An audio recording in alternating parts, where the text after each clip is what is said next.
con pancartas en las que se podía leer frases como "Yo era Selene, ahora me conocen como Caso Reforma 222", este domingo a las 13:30 de la tarde, diversos colectivos de mujeres encabezaron la Marcha del Silencio, Ni una menos, ni una más, contra los feminicidios que se han registrado en México.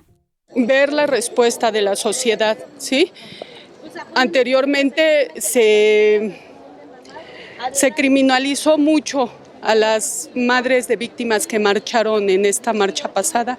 Entonces, de esta manera queremos ver la reacción del Estado y de la sociedad.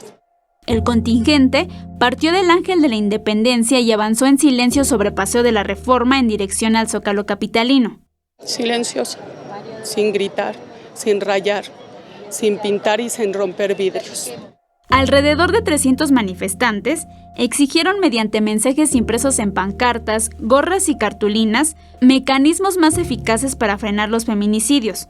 Así lo pidieron al gobierno federal, estatal y de la Ciudad de México. Alrededor de las 2 de la tarde, los familiares de las víctimas y manifestantes que se sumaron realizaron una pausa para gritar algunas consignas. ¡Porque vivas se las llevaron! ¡Vivas las queremos! En la movilización, una unidad de la Comisión de Derechos Humanos de la Ciudad de México estuvo presente para apoyar la Marcha del Silencio, la cual concluyó en el Zócalo sin ningún incidente y sin la presencia de elementos de la policía. Con imágenes de Jorge Barajas, Gloria López, 21 Noticias.